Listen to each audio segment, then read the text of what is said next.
Hello everyone and welcome to my weekly update. Those of you who are familiar with the history of OLA will know what a remarkable history it is. We were founded 160 years ago, and this month we were due to celebrate in a very major way this great anniversary. COVID restrictions have meant we've had to postpone that to next year, but we must still keep in mind how important this year is for us. And this week we celebrated, as we always do, the great feast of Our Lady of Mercy, or Mercy Day. And Mercy Day has always been an important event in the school calendar because of the fact that the school was founded and nurtured for so many years by the Sisters of Mercy. So what do we do this year? Because normally, as a whole school, we prepare a mass with lots of music from Mr. Farrow and our musicians, and we go across to St. Edmund's Church, and Father Jamie celebrates for us. Well, we couldn't do that this year, so we decided instead that each year group within its bubble would have an assembly, and various members of staff, including the heads of section, have given an assembly this week.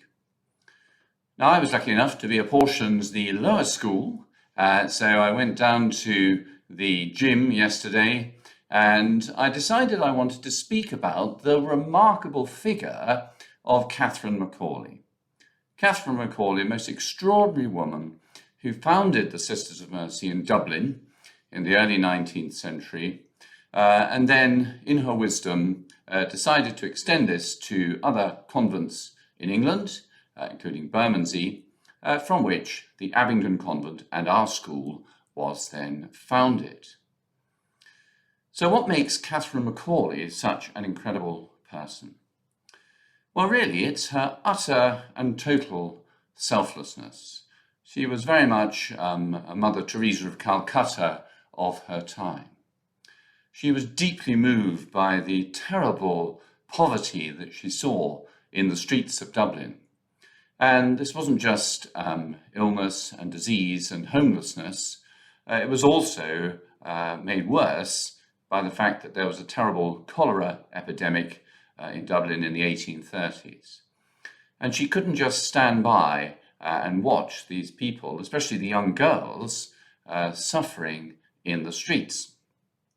And fortunately, in her 40s, she found herself in a position to do something about this, because she inherited an enormous amount of money from the elderly couple whose housekeeper she had been on a great estate outside of Dublin.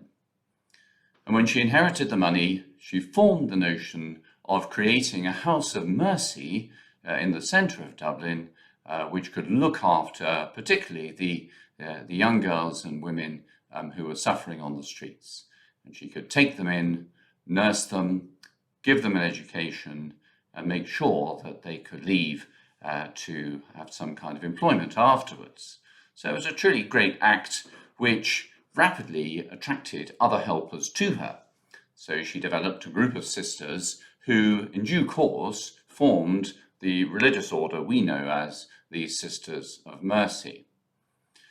So she had great compassion for these people, and I was saying to the children in the lower school this morning, no matter what kind of suffering we're going through at the moment with the coronavirus, we have the NHS we can turn to when we become ill, and we have all kinds of helps, even though we don't have any way of curing the disease at the moment. But in Dublin, at the time of the cholera epidemic, the sisters were risking their lives to help these poor people who were suffering so grievously. Even in Abingdon, when they came to Abingdon, there was a great deal of suffering. I'm often taken by the fact that right opposite the school, on the other side of Oxford Road, we had the Abingdon Workhouse, which was there until the 1930s, a terrible place, really. And the sisters ministered there and around Abingdon to the poor, but also decided to open a girls' boarding house This is what has led to the modern day Our Lady's Abingdon. Our school has gone through many changes over the years, and now, of course, we know and love it as a very modern co-educational school for children from the ages of 7 upwards. But it wasn't always like this, and it's fascinating to read the history, especially through the words of Sister Penny Roker, one of our governors, who wrote a history of the school a few years ago, which has some fascinating pictures showing certain modern parts of the school as they used to be and detailing the great history.